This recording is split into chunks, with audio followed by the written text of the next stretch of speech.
Now that's a lot of ribs. So I've got these two styles of ribs, and I want to treat them a little differently. The side ribs, I'm going to put on a dry rub, and the side ribs are going to take a little longer to cook, and those flavors will really get into the ribs.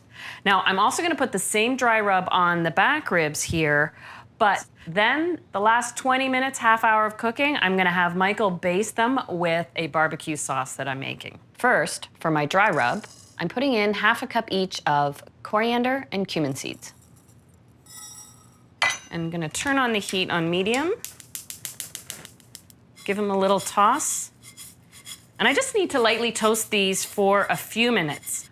I don't typically use dried herbs in my cooking, but I do find dried oregano in this rub really does amazingly well.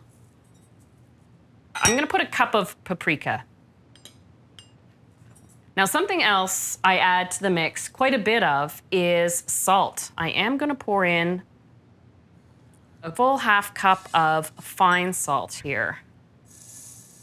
I also ground in my spice mill a quarter cup of black pepper. It's all gotta be freshly ground.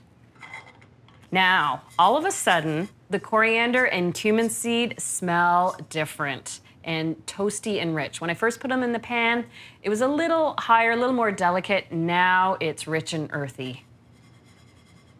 Now, before I grind these in the grinder, I want to put in a couple cinnamon sticks and get them processed a bit. Again, taking whole spices and breaking them down. I'm going to pulse the cinnamon first, just because it's a little more coarse, and then fit in some of the spices. They're not terribly hot.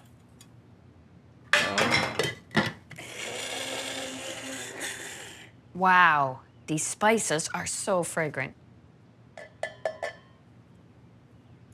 Now that's a lot of rub.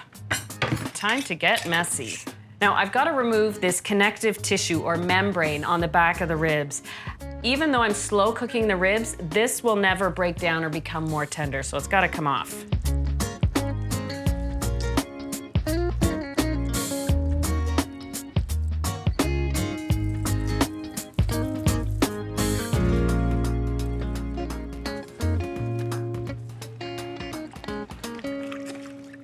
I want to do some really sticky ribs. The baby back ribs are going to have this barbecue sauce. Using white vinegar or cider vinegar in a barbecue sauce is just fine. There's so many flavors going on that to use champagne vinegar or red or white wine vinegar would just be a waste. Save that for the vinaigrette. 2 cups of tomato puree. Some dark brown sugar. I'm going to add that right to the pot. I like adding molasses to the barbecue sauce. It is a bit of a staple, and it adds sweetness, just like the brown sugar, but there's a complexity to it. And the flavor it adds on top of just sweetness is almost like caramelization. Pour this in. So I'm gonna simmer this barbecue sauce for about 5 minutes, but it's not gonna go on the ribs until the guests arrive. Now I've got one more ingredient. Apricot jam. This is my little secret. Once you start licking your fingers, when you've had one of those saucy ribs, oh yeah, you'll be having more than one. I want to add some onion and garlic. Again, those are staples in a barbecue sauce.